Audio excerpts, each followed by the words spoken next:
চতুর্থ দফার ভোটের প্রস্তুতি শুরু। কমিশনের নজরে থাকছে বঙ্গে ৩,৬০০ বুথ। ৩ দফার ভোট ইতিমধ্যেই শেষ, এবার এগিয়ে আসছে চতুর্থ দফার ভোট। আগামী ১৩ই মে রাজ্যে চতুর্থ দফার ভোট। বর্ধমান, দুর্গাপুর, আসানসোল, বীরভূম, মুর্শিদাবাদের বহরমপুর লোকসভা কেন্দ্রে হবে ভোট গ্রহণ। চতুর্থ দফায় একাধিক হেভিওয়েট প্রার্থী কিন্তু থাকছেন। সেই সঙ্গে বুথ নিয়েও কিন্তু একটু চিন্তায় রয়েছেন কমিশন। জানা গিয়েছে চতুর্থ দফার ভোটে ৩,৬০০ বুথ বিশেষ নজর থাকছে কমিশনের। আর এই আবহে সমীক্ষায় কে উঠে আসছে সম্ভাব্য জয়ী প্রার্থী, তার বিস্তারিত বিশ্লেষণ আজকের এই ভিডিওর মাধ্যমে করব। অর্থাৎ এই ৮টি লোকসভা কেন্দ্রে কে এগিয়ে থাকছেন, বিজেপি না টিএমসি, পাশাপাশি সিপিএমও কিন্তু জোরদার লড়াই কিন্তু দিচ্ছে। কোন আসনে কে জিততে চলেছেন তার সম্পূর্ণ বিস্তারিত তথ্য আজকে পুঙ্খানুপুঙ্খ আপনাদের সামনে তুলে ধরব। সুতরাং ভিডিওটা মোটেও স্কিপ না করে প্রথম থেকে শেষ অবধি দেখবেন। এবং তার পাশাপাশি আপনাদের কাছে একটি ছোট্ট রিকোয়েস্ট, আপনারা যদি আমার চ্যানেলে কেউ নতুন হয়ে থাকেন তাহলে অতি অবশ্যই চ্যানেলটিকে সাবস্ক্রাইব করে পাশে থাকবেন। আর যারা অলরেডি করে রেখেছেন তাদেরকে অসংখ্য ধন্যবাদ। তো এই মুহূর্তে যে বিষয়টা অতি গুরুত্বপূর্ণ সেটা হচ্ছে আগামী ১৩ তারিখ চতুর্থ দফার ভোট ইতিমধ্যেই তার প্রস্তুতি কিন্তু শুরু করে দিয়েছে। বুথে বুথে কত কেন্দ্রীয় বাহিনী মোতায়েন করা হবে, কোন জেলায় কত বাহিনী থাকবে তার হিসেব নিকাশও কিন্তু শুরু হয়ে গেছে। ১৩ তারিখ রাজ্যের মোট ১৫৫০টি বুথে ভোট গ্রহণ করা হবে। তার মধ্যে ৩,৬৪৭টি বুথে বিশেষ করে নজর দিয়েছে কমিশন। ১৫৫০টি বুথে সব থেকে বেশি কিন্তু কমিশনের নজর থাকবে। পাশাপাশি ১৫,৫০৭টি বুথে কিন্তু ভোট গ্রহণ করা হবে।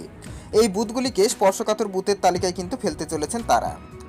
এখন আমরা চলে আসব কোন কোন জায়গায়, অর্থাৎ কোন কোন কেন্দ্রে সব থেকে বেশি স্পর্শকাতর বলে বিবেচনা করা হয়েছে। তো সর্বপ্রথম মুর্শিদাবাদকেই কিন্তু স্পর্শকাতর বুথ হিসাবে কিন্তু চিহ্নিত করা হয়েছে। চতুর্থ দফার মাঝেই পঞ্চম দফার প্রস্তুতিও কিন্তু ইতিমধ্যে শুরু করে দিয়েছে নির্বাচন। সেক্ষেত্রে পরবর্তী ক্ষেত্রে বিস্তারিত আলোচনা করব। আজকে আমরা দেখে নেব এই ৮টি লোকসভা কেন্দ্রে কে এগিয়ে থাকছে মূলত কোন কেন্দ্র থেকে। তো সর্বপ্রথম আমাদের যে লোকসভা কেন্দ্রটি রয়েছে সেটা হচ্ছে বহরমপুর। বহরমপুর থেকে টিএমসির প্রার্থী দাঁড়িয়েছেন ইউসুফ পাঠান এবং বিজেপির প্রার্থী দাঁড়িয়েছেন ডক্টর নির্মল কুমার সাহা। কংগ্রেসের প্রার্থী দাঁড়িয়েছেন অধীর রঞ্জন চৌধুরী। আপনাদের বলে রাখি এই ৮টি লোকসভা কেন্দ্রে শুধুমাত্র বহরমপুর কেন্দ্রেই কিন্তু ত্রিমুখী লড়াই রয়েছে, বাকি 7টি কেন্দ্রেই কিন্তু দ্বিমুখী লড়াই রয়েছে। সেই সূত্র অনুসারে আমরা কিন্তু প্রথম যে লোকসভা কেন্দ্র অর্থাৎ বহরমপুর লোকসভা কেন্দ্রটাই কিন্তু ত্রিমুখী লড়াই নিয়ে আলোচনা করব, বাকিগুলো কিন্তু দ্বিমুখী লড়াই নিয়েই কিন্তু আলোচনা করব। কারণ সেক্ষেত্রে আইএসএফ বা সিপিএমের প্রার্থী অত জোরদার নেই। সেই সূত্র অনুসারে অর্থাৎ আমরা সরাসরি সমীক্ষায় কিন্তু চলে যাব। তো বহরমপুর থেকে একটা হাড্ডাহাড্ডি লড়াই হতে পারে, সেখানে কিন্তু মাত্র 1% ভোটের যদি সুইং হয় সেক্ষেত্রে টিএমসি প্রার্থী এবং কংগ্রেসের প্রার্থীর মধ্যে কিন্তু জোরদার লড়াই হচ্ছে। 1% ভোটের সুইং যেদিকে যাবে সেদিকেই সেই প্রার্থী জিতবে। সম্ভাব্য জয়ী এখানকার কংগ্রেসের প্রার্থী ডক্টর অধীর রঞ্জন চৌধুরী। পরবর্তী যে লোকসভা কেন্দ্রটি রয়েছে সেটা হচ্ছে কৃষ্ণনগর। কৃষ্ণনগর থেকে টিএমসির প্রার্থী দাঁড়িয়েছেন মহা মৈত্র এবং বিজেপি প্রার্থী দাঁড়িয়েছেন অমৃতা রায়। তো আপনারা সকলেই জানেন ইতিমধ্যে এই কেন্দ্রটা নিয়ে যথেষ্ট কিন্তু রাজনৈতিক মহলে পারদ উঠেছে, কারণ রাজবাড়ির রানীমা এখান থেকে কিন্তু দাঁড়িয়েছেন। তো টিএমসি এবং কংগ্রেসের মধ্যে এখানে সম্ভাব্য প্রার্থী যেটা জয়ী হচ্ছে সেটা হচ্ছে বিজেপি প্রার্থী অমৃতা রায়।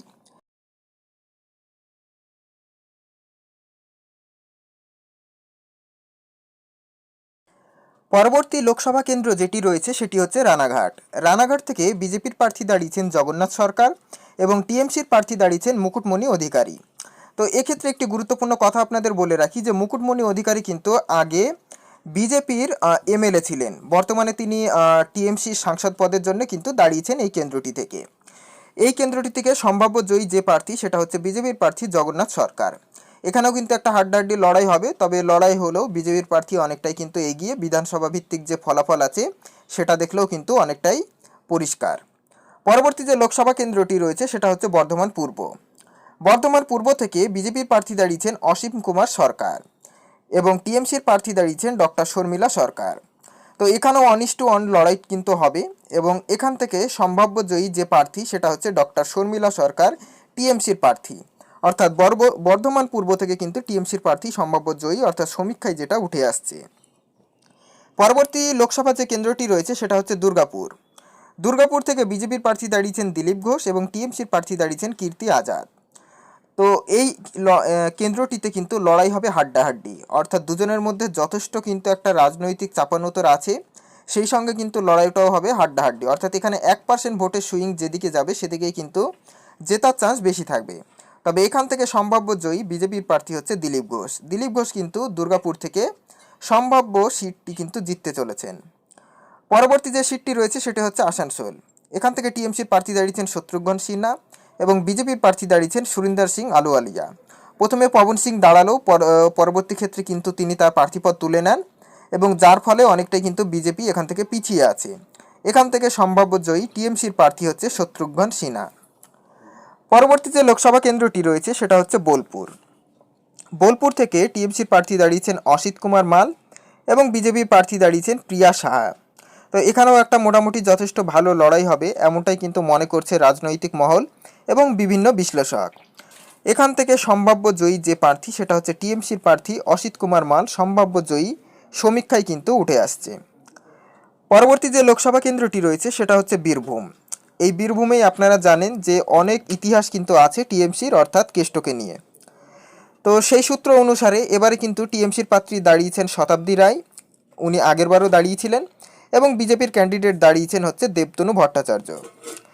তো এখানেও কিন্তু প্রার্থীপদ বদল করতে হয়েছে বিজেপিকে। আপনারা অনেকেই জানেন যে প্রাক্তন আইপিএস তিনি দাঁড়িয়েছিলেন দেবাশিস ধর, কিন্তু কোনো একটা কারণবশত তার প্রার্থীপদ বাতিল হয় এবং পরবর্তী ক্ষেত্রে দেবতনু ভট্টাচার্যকে এই কেন্দ্রটি থেকে কিন্তু দাঁড় করানো হয়েছে। তো এই কেন্দ্রটি থেকে যেটা সমীক্ষায় উঠে আসছে সেটা হচ্ছে টিএমসির প্রার্থী শতাব্দী রায় জিততে চলেছেন। কারণটাও আপনাদের একটু বিশ্লেষণ করে দিই। কারণ এখানে কিন্তু মাইনরিটি ভোট একটা বড় ফ্যাক্টর করে। 3টে এমন কেন্দ্র রয়েছে যেখানে মাইনরিটি ভোট 62%। তো সব মিলিয়ে মোটের ওপর এই কেন্দ্রটি থেকে কিন্তু টিএমসির প্রার্থী শতাব্দী রায় কিন্তু জিততে চলেছেন। বাকি আপনাদের বলে রাখি যে সবসময় যে সমীক্ষা মিলবে এমনটাও নয়, সমীক্ষা মিলতেও পারে আবার নাও মিলতে পারে। এটা কিন্তু শুধুমাত্র একটা জনসাধারণের নেওয়া মতামত। তো আপনাদের কেন্দ্র থেকে কে জিততে পারেন বা আপনারা কোন কেন্দ্র থেকে দেখছেন অতি অবশ্যই কমেন্ট বক্সে লিখে জানাবেন। আগামী দিনে এরকমই গুরুত্বপূর্ণ খবরগুলো চেষ্টা করব সর্বপ্রথম আপনাদের সামনে তুলে ধরার। So thanks for watching.